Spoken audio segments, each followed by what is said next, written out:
Yo, what is going on, guys? It's your boy Russ back again with another Madden 19 Ultimate Team episode. And today we have no new pickups, actually. We actually got a bunch of new pickups in the previous episode, man. We got Marshawn Lynch. Or no, not Marshawn Lynch. We've had Marshawn Lynch. He's been a beast. And this episode, he's a major beast. But we ended up picking up Deion Sanders and a bunch of other players, man. Deion Sanders being the biggest one, in my opinion. He has given us a huge spark on offense, like a player that we just didn't have anything like. 95 speed. Nobody on our offense had that. We have Marshawn Lynch, 84 speed. Jimmy Graham, of course, he's not going to be the big play guy, but he has 82 or 83 speed as well. Doug Baldwin, 85. Jerry Rice, 84, 86, around there.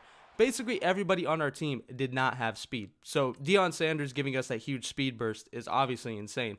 This first game, though, this guy ends up quitting. I don't really know what the deal was. He had Cam Newton. He had a pretty solid squad. The team of the week, Cam, I was actually looking forward to playing against to see if he was any good. Seeing how his accuracy was, but unfortunately he ends up quitting before we can even get into the game. So we end up getting a win last episode, and I know I said in last episode the previous season ended horribly. I didn't even want to show you guys the end of the season because it went from 3-0 to 3-4 just like that. It was just a killer. So this season we start off 2-0. Last episode, of course, we get a win, a huge win after technically losing 3 or 4 in a row.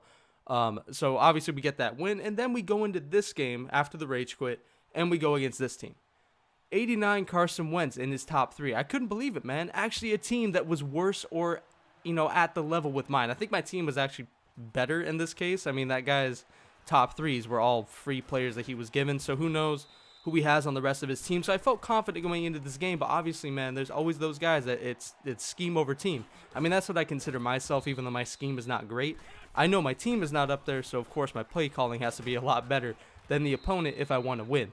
So this game, I actually had confidence. I felt like I could take a couple risks knowing that his players were not OP on the O-line or the D-line either, so I didn't have to, put anybody extra blocking or really send anybody extra, but I did anyway. Mark Barron ends up getting the sack. He doesn't see our lineup that often anymore, but Mark Barron plays really, really well for us.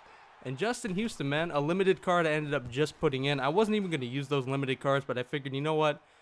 Everybody else is using them. Why not use them? I don't know why I dove down right there. I should have returned it. I actually had a lane. Even though it was Deion Buchanan, I was not able to use Deion Sanders on my punt return. I mean, for obvious reasons, people don't want to kick the Deion. I mean, I do have the return man chemistry on him, but I have not even been able to use it, man. It's kind of frustrating. But Marshawn Lynch, doing what Marshawn Lynch does, beast mode, into the end zone for the touchdown, man. Going to go up 7-0 in this game. That was a hell of a run, man. I didn't really know what to do. Once I got to, like, the...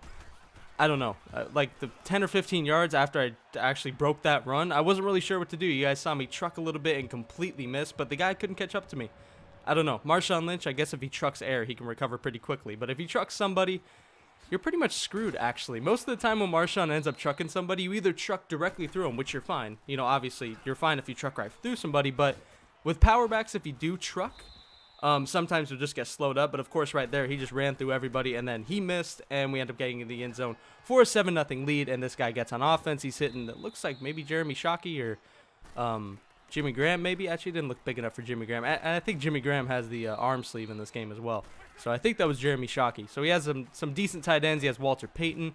Hits Jeremy Shockey again. If that's not Shockey, I'm sorry. I might be saying the wrong guy's name. But Walter Payton, again, not really able to get much. 5 for 6 for 20 yards. So he's efficient, but he has not really done anything with Carson Wentz so far. 4th and 7. He decides to go for it, man. I don't really know why he decides to go for it. Only down 7. He could easily punt and just try to get a stop. I guess if he doesn't get a stop, then he knows that he can't really punt again. But I guess at that point he'd be down 14-0. But 4th and 7, he ends up throwing a pick anyway, so it does not matter. We end up getting the ball right back. Looking down the field, and we find somebody, but we end up just taking off instead. That's something I've been trying to do.